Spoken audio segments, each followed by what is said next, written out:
लग्नाचे दागिने म्हणजे श्रीमंत पेशवाई दागिने, नाशिकचे सुप्रसिद्ध सराफ मयूर अलंकार सराफ।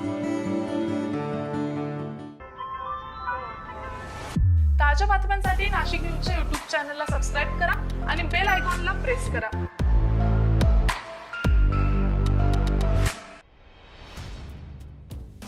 टोमॅटोच्या शेतपिकात बेकायदेशीर गांजाची लागवड करण्यात आल्याचा धक्कादायक प्रकार समोर आलेला आहे।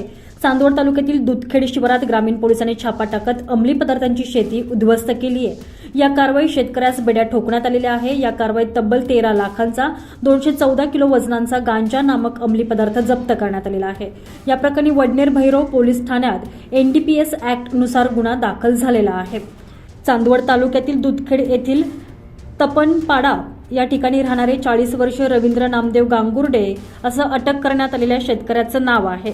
वडनेर भैरव पोलीस ठाण्याच्या हद्दीतील तपनपाडा शिवारात गांजाची लागवड करण्यात आली असल्याची माहिती स्थानिक गुन्हे शाखेला मिळालेली होती। त्यानुसार वरिष्ठ निरीक्षक राजू सुर्वे यांच्या मार्गदर्शनाखाली ACB पथक आणि वडनेर भैरव पोलिसांच्या फौजपाट्यानं परिसर पायदळी तुडवत टोमॅटो शेती पिकात लागवड केलेल्या गांजा शेतीचा भांडाफोड केला। घटनास्थळी संशयित देखभाल आणि जोपासना करताना मिळवून आलेला आहे। या कारवाईत पोलिसांनी 12,93,060 रुपयांची 215 किलो वजनाची 65 गांजाची झाडे जप्त केलेली आहे। या प्रकरणी वडनेर भैरव पोलिसात NDPS कायद्यान्वये गुन्हा दाखल करण्यात आलेला असून संशयित गांगुर्डे याला अटक करण्यात आलेली आहे। गांगुर्डे याच्या विरोधात यापूर्वी देखील जबरी चोरीचा गुन्हा दाखल असून त्यानं गांजाचे बियाणे कुठून आणले तसेच गांजाची कोणास आणि कशासाठी विक्री करणार होता याबाबत पोलीस आता शोध घेत आहे।